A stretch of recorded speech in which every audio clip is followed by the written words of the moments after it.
Hello friends, welcome in a Rose project.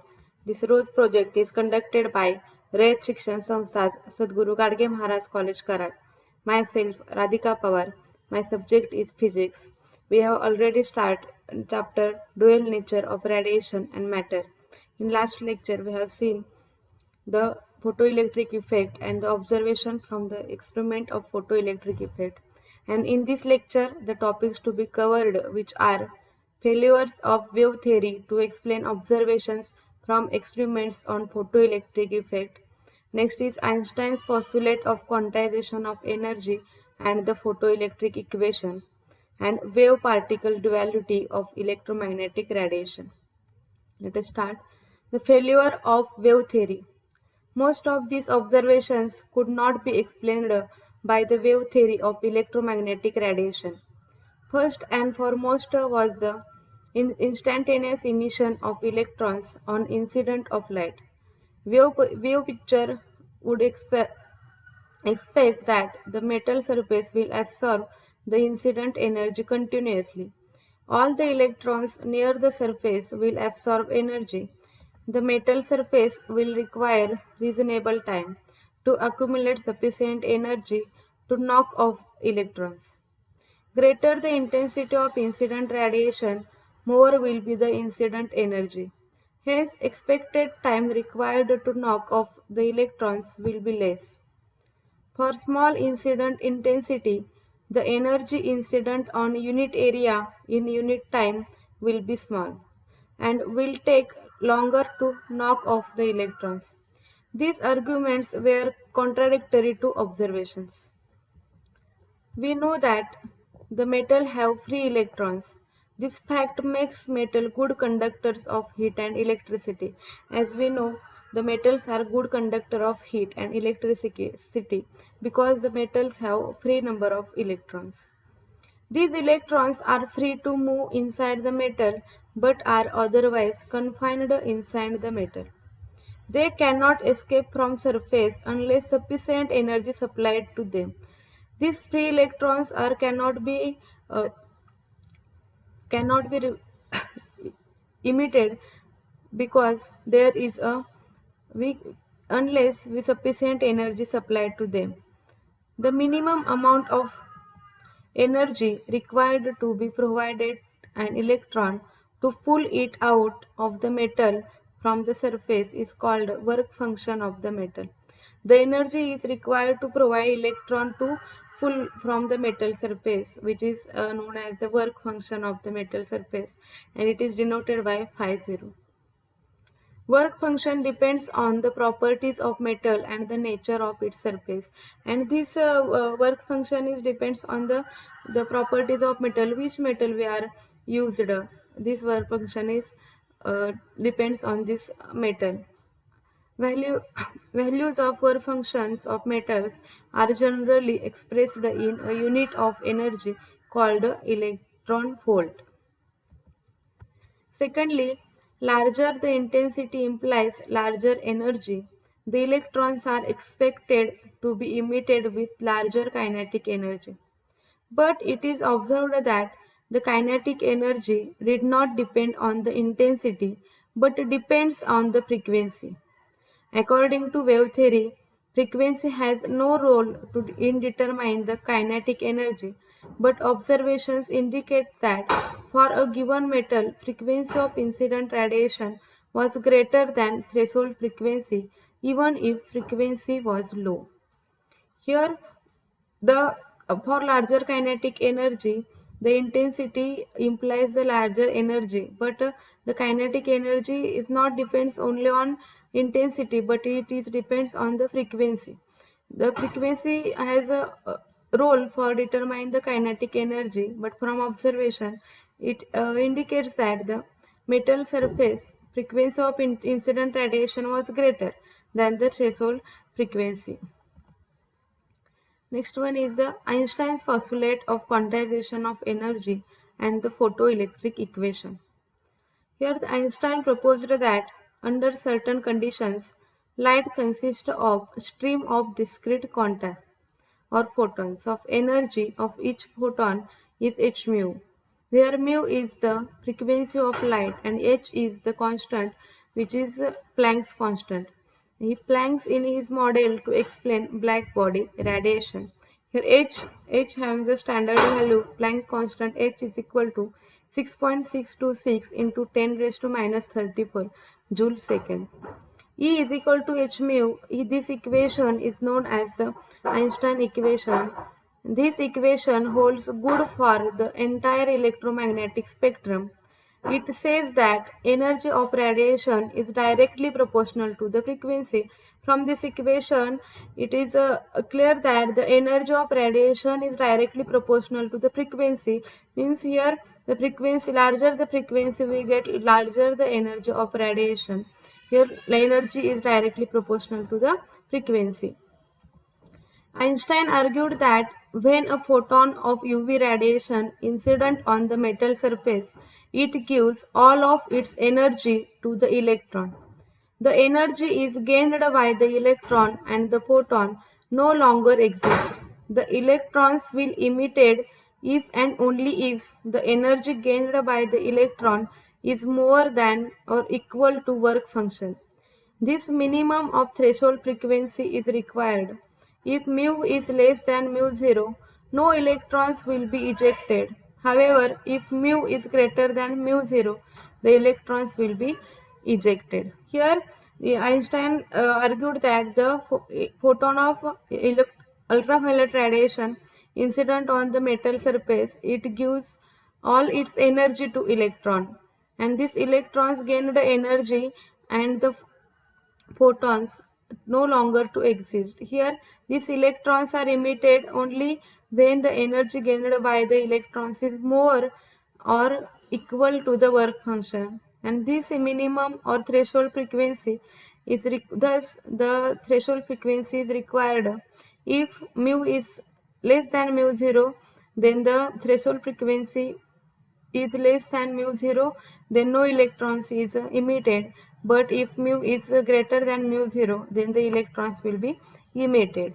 Here, when the radiation incident on the surface of the metal, the exchange of energy between the photons and electrons, if it is instantaneous. Here, the radiation energy incident on the surface of metal, they exchange the energy between photons and the electrons.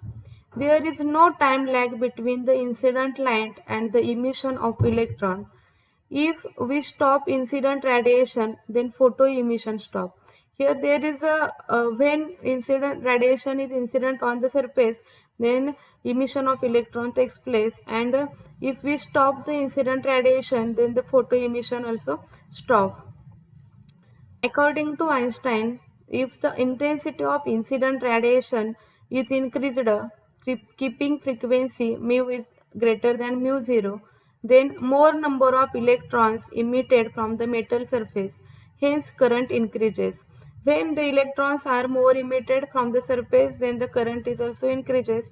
Conversely, when lower intensity implies less number of electrons are emitted from the metal and hence current decreases. And when the less number of light is intensity of light is incident on the metal surface, then the electrons emitted from the surface are less and hence current decreases. More the intensity of incident radiation, more the current, and less the intensity of incident radiation, less the current. Hence, once the electrons are emitted from the surface, if the collector is at higher potential than the emitter, the electric field accelerates the electrons towards the collector. Higher the accelerating potential, more the number of electrons will reaching the collector. Here in last lecture we see this diagram, a schematic diagram. There is a collector and a emitter. The emitter and collector, there is when higher potential emitted electrons are emitted from the surface. If the collector having higher potential, then the emitter and electric field accelerate electron towards the collector. Higher the accelerating potential, more the number of electrons will reaching the collector. Hence, the photocurrent increases for a given intensity. Increasing the accelerating potential can increase the current only till the knocked off the electrons have reached the collector. No increase can be seen in the current behind this limit. This explains the saturation current.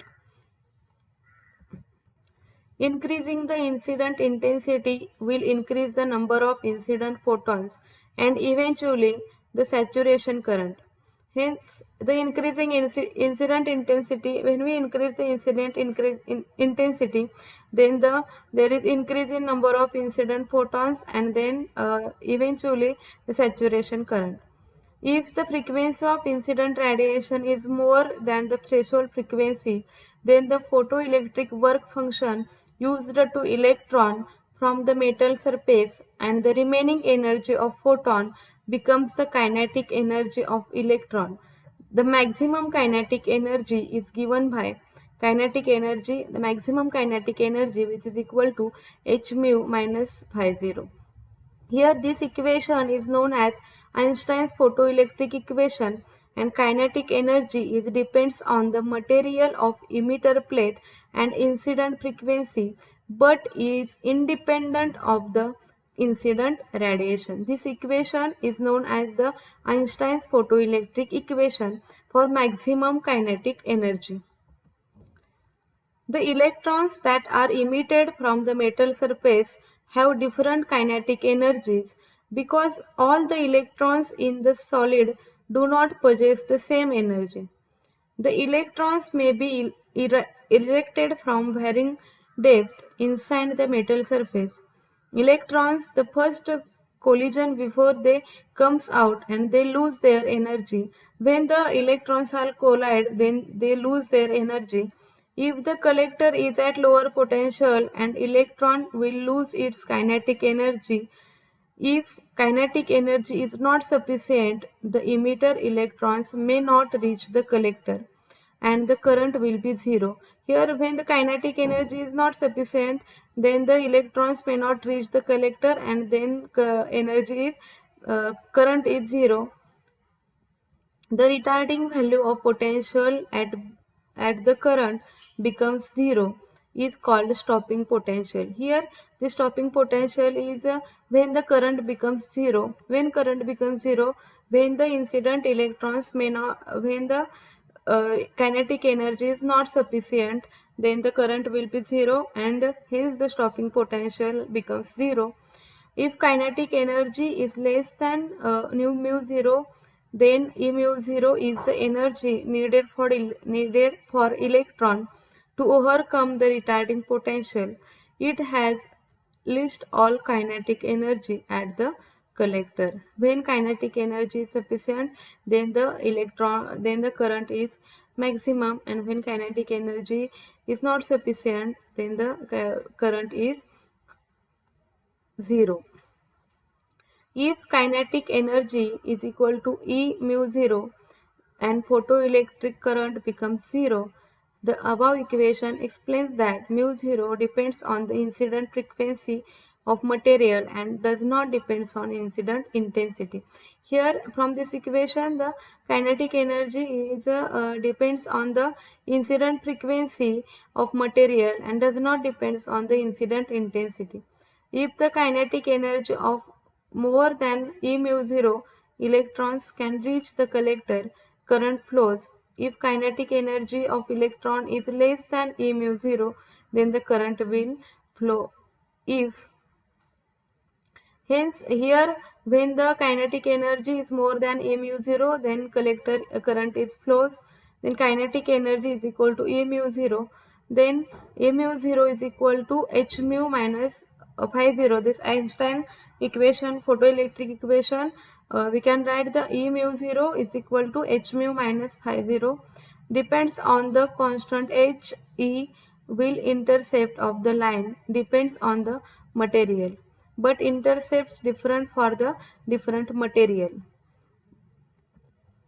All the above arguments just bring out the fact that magnitude of current depends on the intensity of incident radiation and the potential of the collector. but not on the incident frequency as long as mu is greater than mu0. According to Einstein, the energy of light beam having n photons will be energy is equal to nh nu, where n is the number of photons, h is the Planck's constant, and mu is the frequency. Next point is wave-particle duality of electromagnetic radiation. Light is depends Light is deposited in the form of packet of light energy is called as quanta, and as per theoretical and experimental investigation that this light quanta can have associated momentum. In general, light travels in the form of electromagnetic radiation. The particle nature was confirmed by Compton in 1924 in his experiment of scattering of X-ray due to electrons of matter. Compton described all the photons of electromagnetic radiation of particular frequency have the same energy and the momentum. From his experiment, the Compton described that the all photons of electromagnetic radiation of particular frequency have same energy and the momentum. The photons are electrically neutral and are not deflected by electric and magnetic field. These photons are electrically neutral. They are not deflected by electric field and magnetic field. In photon particle collision, energy and momentum of the system are conserved, but the nature of photon is not conserved. In the in the photon particles, the energy and momentum is conserved, but the nature of the photon is not conserved. Photons can be observed or new photons can be created. The photons can transfer their energy and momentum during collision. Here the photons can be observed, but new photons can be created, and the photons can transfer their energy and momentum during the collision. Photons always moves with speed of light. Mass of photon is not defined. Its rest mass is zero. The speed of the photons is always move with the speed of light, and the mass of the photon is not defined. Rest mass of the photon is zero. Effect of wave nature of light were seen an interference or diffraction if width of slit is smaller than comparable to wavelength. Here the wave nature of light seen the interference or diffraction if the width of slit is smaller than or comparable to wavelength. If slit width is larger, the interference or diffraction pattern will not same. Here the slit width is larger, then the interference pattern will not same. It was realized by scientists that light is particular and electromagnetic radiation in general as a wave. Light is in the form of wave also. On the other hand, it is observed that electromagnetic radiation consists of photons with definite energy. Also, some phenomena can be explained by both the theories. Therefore, it is essential to consider that both the behaviors hold good. One one dominates the same some situation and the other work in the rest of the situation. It is necessary to keep both the physical model to explain the experimental observations. There is thus need to hypothesis of dual character of light. This phenomena is termed as wave-particle duality of electromagnetic radiation. Here, wave-particle duality of electromagnetic radiation. Thank you.